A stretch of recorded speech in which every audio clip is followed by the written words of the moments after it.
Maayong gabi kaninyong tanan, mga kaigsuunan. Ato ipadayon ang atong pagtuon mahitungod kay Ginoong Kristo o sa milabay atong napahamutang.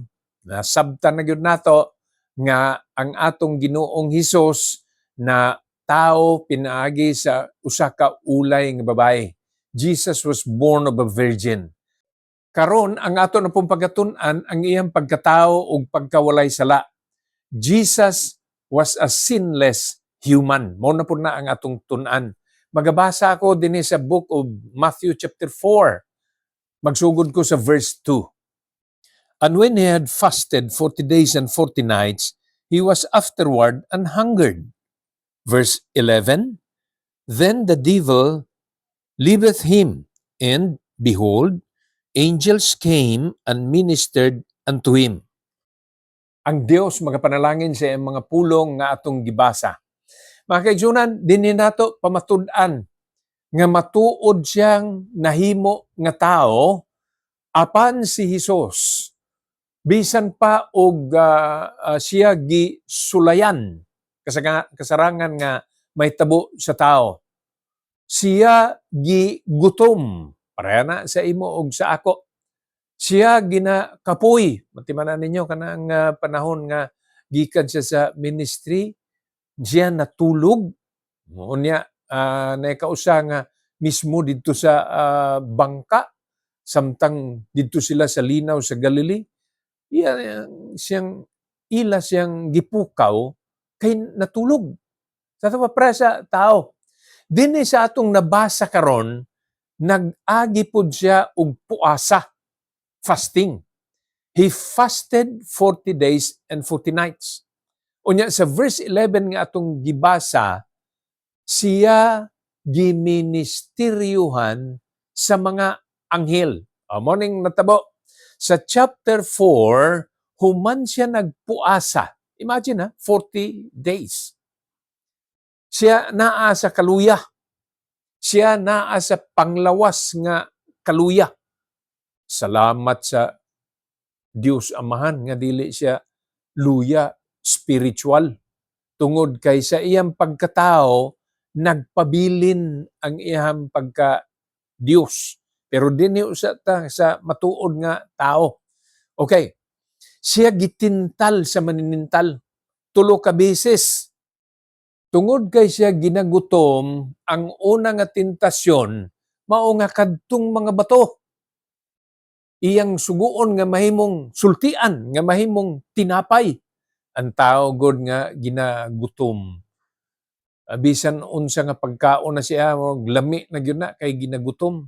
Tinuod man na og na ako sa katawong na istorya di gyud daw siya mukaon kaniadto og abukado. Karon gina-promote na mga kaigsuonan kay sayod man ta nga nutritious man gyud ang avocado. Pero nay tao nga di gakaon. Sa diha nga niabot ang tumang kagutom.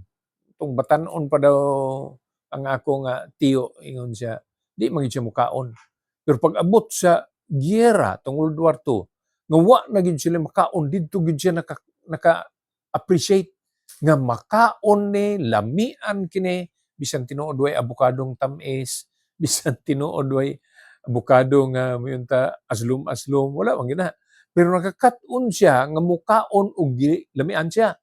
Apan sa pagtintal kay Ginoong Hesus, nga himuon tong bato nga kini ang himuong tinapay, wa gyud siya nagpatintal, wa gyud siya nagpadala. Ug gani ang iyang tubag, ang tao dili mabuhi pinaagi sa tinapay lamang. Ingon siya, it is written. Nasulti na og kana gikutlo niya na gikan sa Old Testament, Deuteronomy chapter 8 verse 3 kana makita.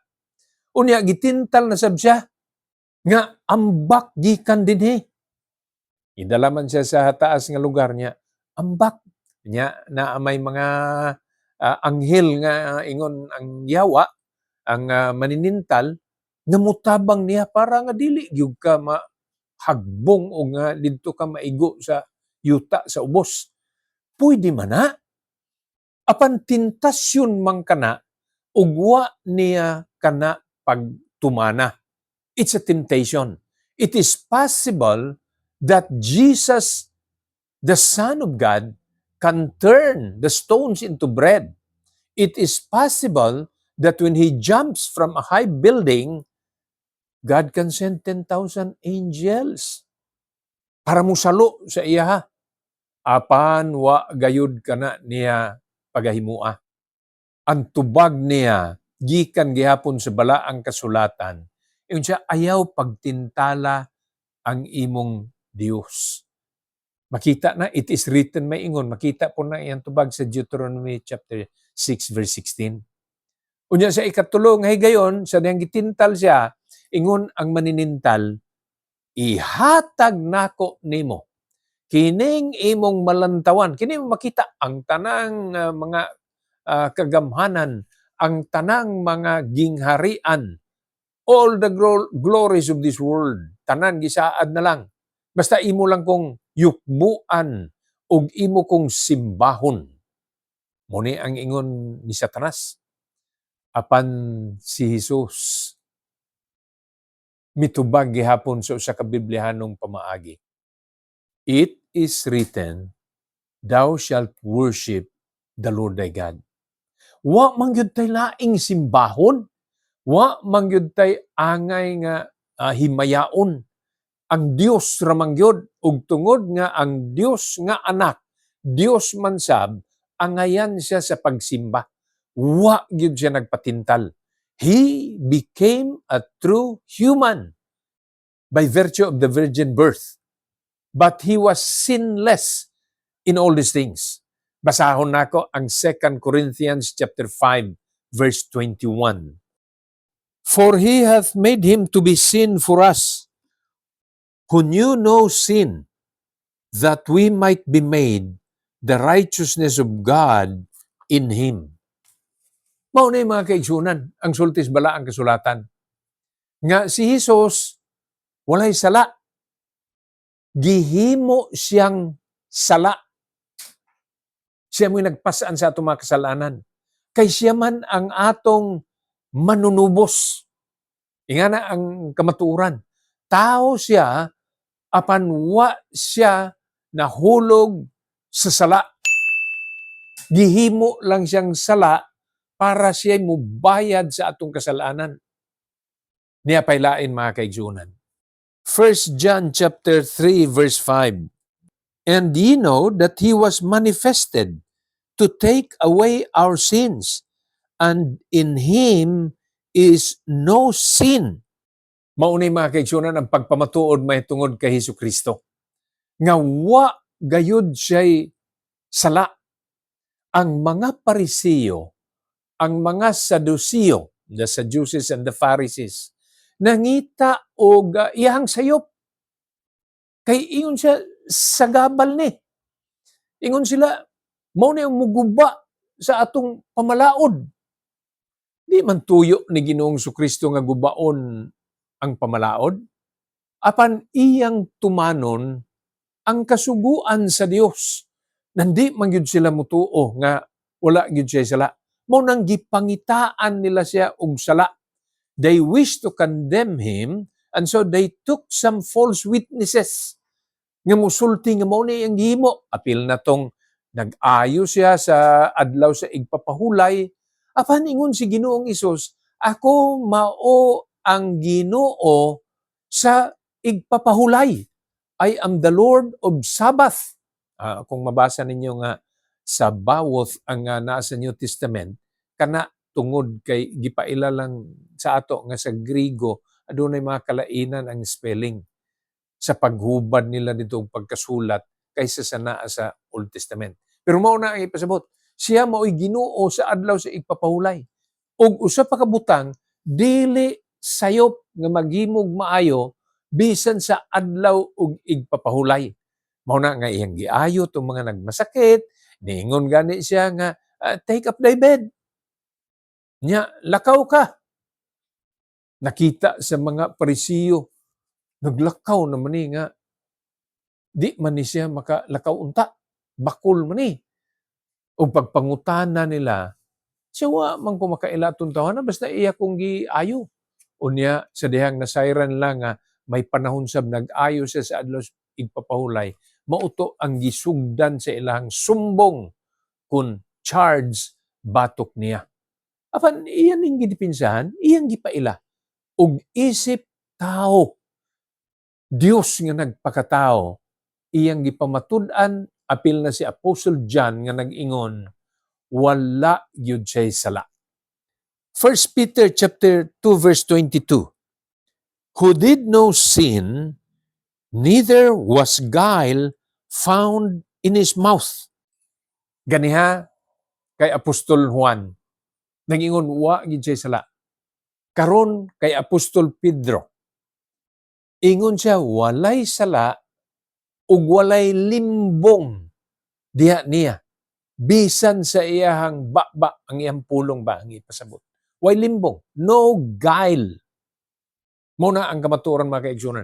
Mao na mo qualify gyud siya nga atong manunubos.